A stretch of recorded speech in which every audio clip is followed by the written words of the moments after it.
Hello friends, welcome to lead and thread. ഇന്ന് നമുക്കൊരു ടോപ്പിൻ്റെ സ്റ്റിച്ചിങ് നോക്കാം. ഈ രണ്ട് തുണികൾ യൂസ് ചെയ്തിട്ടാണ് ഞാനിപ്പോൾ ഈ ടോപ്പ് ഇവിടെ തയ്ച്ചിരിക്കുന്നത്. ഞാൻ തയ്ക്കാൻ ഉപയോഗിച്ച മെഷർമെൻറ്റ്സ് ആണ് ഇവിടെ ഇപ്പോൾ കാണിക്കുന്നത്. നിങ്ങൾ നിങ്ങളുടെ മെഷർമെൻറ്റ്സ് എടുക്കുക, അല്ലെങ്കിൽ തയ്ച്ച ഒരു ഡ്രസ്സ് തുണിയുടെ മുകളിലിട്ടിട്ട് മെഷർമെൻറ്റ്സ് മാർക്ക് ചെയ്ത് കട്ട് ചെയ്തെടുക്കുക. നമുക്കിനി മെഷർമെൻറ്റ്സ് മാർക്ക് ചെയ്ത് കട്ട് ചെയ്തെടുക്കാം. അതിനുവേണ്ടി സാറ്റിൻ തുണി ഞാനിവിടെ 4 മടക്കിയിട്ടിട്ടുണ്ട്. മടക്ക് വരുന്ന വശം എൻ്റെ സൈഡിലോട്ടായിട്ടാണ് വെച്ചിരിക്കുന്നത്. ഞാനിപ്പോൾ ഇവിടെ മെഷർമെൻറ്റ്സ് മാർക്ക് ചെയ്തെടുത്തിട്ടുണ്ട്. കഴുത്തിന് 3 ഇഞ്ച് വീതിയും 4 ഇഞ്ച് ഇറക്കവുമാണ് എടുത്തേക്കുന്നത്. യു ഷേപ്പിലുള്ള കഴുത്താണ് വെട്ടണത്. അപ്പോൾ കേർവ് ചെയ്തിങ്ങനെ വരച്ചെടുത്തിട്ടുണ്ട്. ഷോൾഡറിൻ്റെ വിഡ്ത്ത് 7 ഇഞ്ചാണ് എടുത്തേക്കുന്നത്. അതുപോലെ കൈക്കുഴിയുടെ ഇറക്കം 7 ഇഞ്ചും അവിടെ വീതി 8.5 ഇഞ്ചുമാണ് എടുത്തേക്കുന്നത്. ഇനി കോർണറിൽ നിന്ന് ഒരു ഇഞ്ച് വിട്ടിട്ട് നമുക്കിത് കേർവ് ചെയ്ത് ജോയിൻ ചെയ്തെടുക്കാം. അപ്പോൾ നമുക്ക് കൈക്കുഴിക്ക് വേണ്ടിയുള്ള കേർവ് അവിടെ കിട്ടും. യോക്കിൻ്റെ ഇറക്കം ഞാൻ 14 ഇഞ്ചാണ് എടുത്തേക്കുന്നത്. അവിടെ വീതി 8.5 ഇഞ്ചും എടുത്തിട്ടുണ്ട്. ബേസ്റ്റിൻ്റെ വീതി 9 ഇഞ്ചുമാണ് എടുത്തേക്കുന്നത്. ആ മെഷർമെൻറ്റ്സ് യൂസ് ചെയ്ത് ഞാൻ കട്ട് ചെയ്തെടുത്തിട്ടുണ്ട് ഇപ്പോൾ ഇവിടെ. ഇനി നമുക്കിതിൻ്റെ അടിയിലോട്ടുള്ള ഒരു പീസിനുള്ള തുണിയും കട്ട് ചെയ്തെടുക്കാം. ഞാനിവിടെ താഴത്തെ പീസ് എടുത്തേക്കുന്നത് 9 ഇഞ്ച് വീതിക്കാണ്. കുറച്ചും കൂടി ഇറക്കം വേണമെന്നുണ്ടെങ്കിൽ കൂടുതൽ വീതിക്കെടുക്കുക.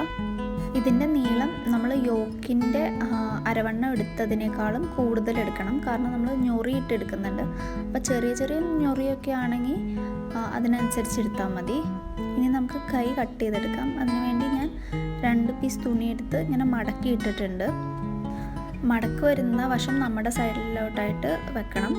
എനിക്ക് ഷോൾഡറിൻ്റെ അവിടെ കൈക്ക് വണ്ണം വരുന്നത് 14 ഇഞ്ചാണ്. അപ്പോൾ അതിൻ്റെ പകുതി 7 ഇഞ്ച് ഞാനിവിടെ മാർക്ക് ചെയ്യുന്നുണ്ട്. ഇനി ആ പോയിൻറ്റിൽ നിന്നൊരു 3 ഇഞ്ച് താഴത്തോട്ടൊരു പോയിൻ്റ് മാർക്ക് ചെയ്യുക. ഇനി നമ്മളുടെ സൈഡിലുള്ള കോർണറും ആ പോയിൻറ്റും തമ്മിൽ സ്ട്രെയിറ്റ് ഒരു വര വരയ്ക്കാം. എന്നിട്ടൊരു 1 ഇഞ്ച് മുകളിലായിട്ട് കേർവ് ചെയ്ത് ഒന്ന് വരച്ചു കൊടുക്കാം. നമുക്ക് ഇതിൻ്റെ ഇറക്കം നമ്മളുടെ ഇഷ്ടത്തിന് വെക്കാം. എനിക്ക് അടിയിൽ വണ്ണം വരുന്നത് 8 ഇഞ്ചാണ്. അപ്പോൾ ഞാനൊരു 4 ഇഞ്ച് മാർക്ക് ചെയ്തിട്ടുണ്ട്. ഇനി ആ 2 പോയിൻറ്റ്സും ജോയിൻ ചെയ്ത് വരയ്ക്കാം. നമ്മൾ കട്ട് ചെയ്തെടുക്കുമ്പോൾ തയ്യൽ തുമ്പും കൂടി ഇട്ടിട്ട് കട്ട് ചെയ്തെടുക്കാൻ ശ്രദ്ധിക്കണം.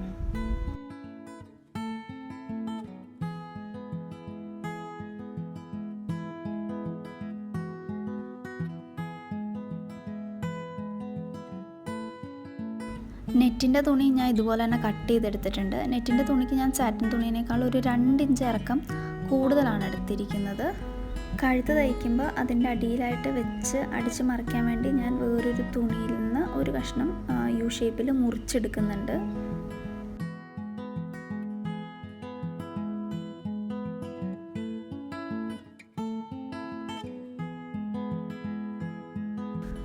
അടിച്ച പീസ് ഇനി നമുക്ക് മറിച്ചെടുക്കാൻ എളുപ്പത്തിന് വേണ്ടി നമുക്കിങ്ങനെ ചെറുതായിട്ട് വെട്ടുകൾ ഇട്ട് കൊടുക്കാം.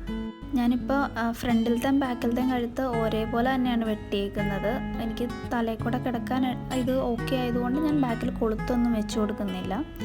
ഇനി നമുക്ക് ഷോൾഡർ രണ്ടും ജോയിൻ ചെയ്തെടുക്കാം. ഇനി നമുക്ക് ഫ്രണ്ടിലും ബാക്കിലും 2 ടക്ക് അടിച്ചു കൊടുക്കാം. 10 ഇഞ്ച് ഇറക്കത്തിൽ 4 ഇഞ്ച് വിട്ടിട്ടൊരു പോയിൻ്റ് മാർക്ക് ചെയ്യാം. അവിടെ നിന്ന് സ്ട്രെയിറ്റ് ലൈൻ താഴോട്ട് വരയ്ക്കുക. ആ പോയിൻറ്റിൻ്റെ റൈറ്റിലോട്ടും ലെഫ്റ്റിലോട്ടും ഒരു 1/2 ഇഞ്ച് വിട്ടിട്ട് മാർക്ക് ചെയ്യുക. ആ ലൈനിലൂടെ നമുക്കിനി ടക്ക് അടിച്ചു കൊടുക്കാം.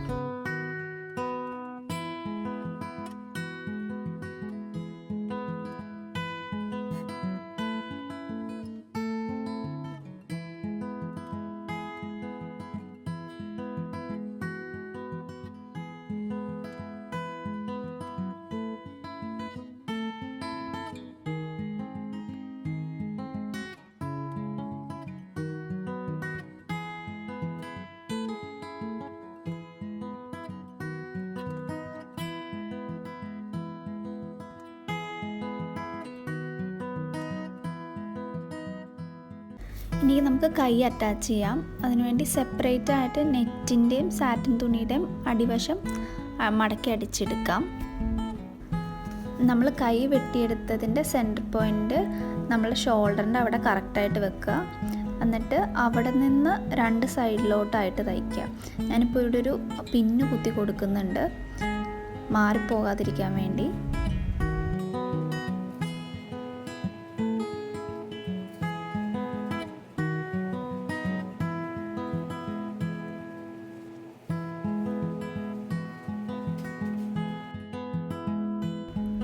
കൈ അറ്റാച്ച് ചെയ്ത് കഴിഞ്ഞ് നമുക്കിനി 2 സൈഡും അടിച്ചെടുക്കാം.